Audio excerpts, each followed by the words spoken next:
কালো গেঞ্জি গায়ে পুলিশের সামনে বুক টান করে দাঁড়ায় আবু সাইদ।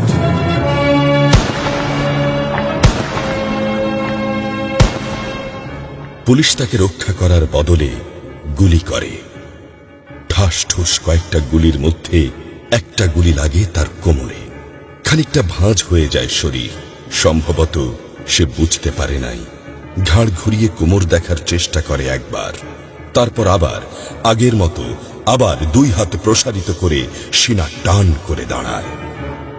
ডান হাতে ছোট্ট একটা লাঠি। বিশ্ববিদ্যালয়ের প্রধান ফটকের পাশে বেশ কয়েকজন পুলিশ, হাতে রাইফেল, রাইফেলের তাজা গুলি, আবারও গুলির শব্দ।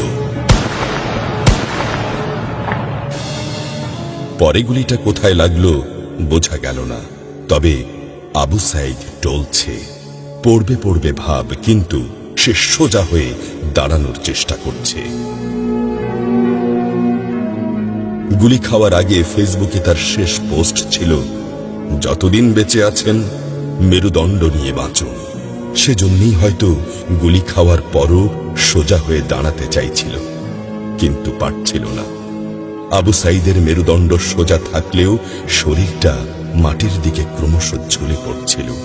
সবুজ জামা পরা বন্ধু এগিয়ে আসে, পুলিশের গুলির ভয় ডর পাশে রেখে আবু সাইদকে ধরে। আরো দু একজন আসে, আবু সাইদকে হাসপাতালে নিতে হবে। আবু সাইদ হাঁটতে পারছে না, শরীর ছেড়ে দিচ্ছে। 4-5 জন হাত পা ধরে শূন্যে তোলে। আবু সাইদ ঝুলছে আর রক্ত পড়ছে টপ টপ টপ। যে আবু সাইদ কিছুক্ষণ আগেও বুক চিতিয়ে দাঁড়িয়ে কোটা সংস্কার আন্দোলনে নেতৃত্ব দিচ্ছিল, সে এখন শূন্যে ঝুলছে, যেভাবে ঝুলছে মেধাবীদের ভাগ্য। রাত 10টার আগেই বাড়িতে যাওয়ার কথা ছিল আবু সাইদের। মা অপেক্ষা করছে, বোন অপেক্ষা করছে। তখনও তারা জানে না আবু সাইদের মৃত্যু সার্টিফিকেট লিখছে কর্তব্যরত ডাক্তার।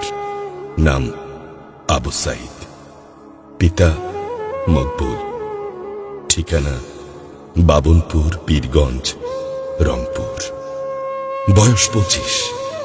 মৃত্যু কারণ আগমনের সময় মৃত্যু। তারিখ 16/7/24, রাত 8টা 5 minute. Serial number 240434, Rangpur medical college হাসপাতাল। পরিবারের একমাত্র শিক্ষিত ছেলেটা খুন হয়ে গেছে। মা যখন জানল দুনিয়া কি আর ঠিক আছে তার কাছে, বিলাপ করে বলে, আমার ছেলেরে চাকরি না দিবি না দে, গুলি করলো কেন? বোন সুমি আর্তনাদ করে বলে, 3টা গুলি কেন আমারে করলো না?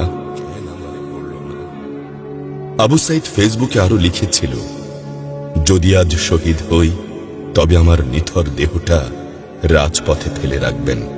ছাত্র সমাজ যখন বিজয় মিছিল নিয়ে ঘরে ফিরবে, তখন আমাকেও বিজয়ী ঘোষণা করে দাফন করবেন।